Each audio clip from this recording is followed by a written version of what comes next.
What is going on, my broskiis? My name is Toadskii, back again, here to bring you guys yet another One Piece Treasure Cruise video. And today, as I said in a video a couple of days ago where I showed you guys my teams that got to level 100, I wanted to make another video later on where I showed you guys the teams that I have altered into to just output more damage, of course. So this is what we're doing here. This one is against the quick variation. Now with this team, we've actually got Legend Kaido as a sub. He is so good for these Kizuna clashes, right? Because obviously you can't use a health cut on the final stage. That's obviously a big problem, but with Kaido and the way that he is structured, we can actually use his special on a stage prior to and then carry his buff into the final stage so that we can apply a 20% health cut off the bat. Now of course, the higher level in Kizuna you are, the more valuable the Kaido special is going to be, because it's a 20% health cut and it's going to chip away so much HP off of the enemy. So that is going to be a very valuable effect moving forward here. And of course, we are still using Legend Kid as the captain, because of course he can get up to a 5 times captain with the bomb or super bomb slots, and of course with the super type special allowing your Dex characters to become the super type, getting enhanced color affinity. We've also got the treasure map Zoro on the team. He's going to be really nice for us to not only remove the damage threshold on this stage, but we've also got the support of time skip Sanji to remove some of those debuffs on the final boss stage, in turn with using Corazon attached to Luffy and Law to give us not only the orb boost, but then having that really powerful support effect, of course. And then Big Mom, who is one of the best chain lockers in the game. Better than Shanks' crew in a lot of situations. For Kizuna, she is a lot better because you can utilize the base attack boost, which is just so invaluable just to get an additional bit of damage added to each of your characters. Very, very nice. But anyways, that's the Dex variation. Well, it's a Dex team variation against the quick boss. The next one after this is against the Dex variation. Now, this is definitely the weakest of the teams you guys will be seeing in this video today, and I will definitely be changing this team moving forward sometime in the future, sometime very, very soon, because at the moment it is still working, but it's going to get to a point very soon where it will not be able to work. But the way that this team is working is very similarly to Kaido, where we can use his special ability on an earlier stage to then carry it into the final boss room. We can do a very similar thing here with that Kizuna Magellan. For those of you who don't know, when you launch his special ability, it's very similar and it acts very similar to Kaido, where when you launch it at the start of every next stage, you will go ahead and like poison the enemies. And this is really interesting because when you move into the final boss stage, the final boss Luffy and Boa does not have the full debuff immunity. Like as soon as you enter the stage, they actually activate it within their preemptive attack.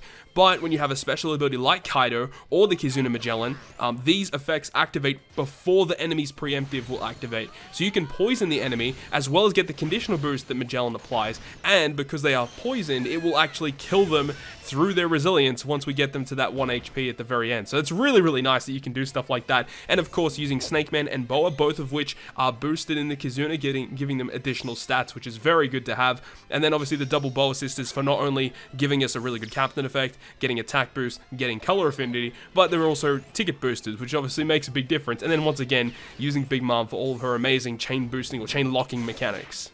Now, at this current point, I'm not really too sure what I'm going to transition this team into. It could be a double Snake Man team. It could be a Sabo and Snake Man team. I'm not 100% certain into which kind of path I want to go down for which team I want to do for the Dex variation. But at this current point in time, this team is working okay. But of course, it's not going to be too much longer before I will have to change it up. And you can see that we don't even bring a character to remove the increased defense because it's negligible when we're at this point with this much damage output. We just don't really need to worry about it too much. And then we move on to the final variation, which is the longest team to use, but it has the highest damage potential.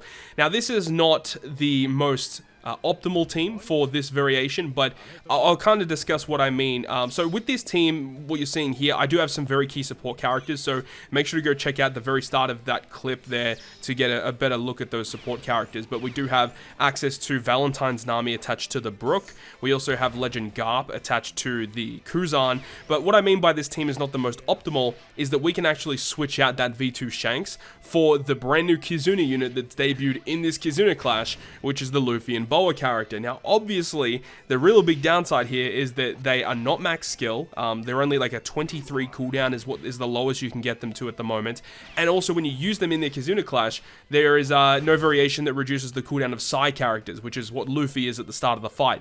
So that's obviously a big downfall there. So you do have to do a lot of stalling on stage 2 if you are going to be using that variation, which I did use a couple of times, but if you are using Luffy and Boa instead of V2 Shanks, it does make this stage against Jinbei very, very difficult and sometimes very, very tricky. Another really good thing about Luffy Boa, though, is that if you are using them to get their massive 2.25 color affinity boost on the final stage, you can actually use their switch effect to get a 3% heal every single turn, so that obviously is really good. So that's a nice way to kind of mitigate some of the damage that you'll be taking to get a lot of the stall out here. Another thing as well is that you see we do have to activate Blackbeard's special at least 2 times before getting into that final boss stage against Luffy and Boa, so that we do achieve the 4 times attack and the 4 times orb boost, of course. And then we do have the Trafalgar Law. Now, a really good combo here is because Trafalgar Law's special is a base chain boost. And what I mean by that is that when you use its special, your base chain starts at 2.5 rather than it starting, the 1 times boost.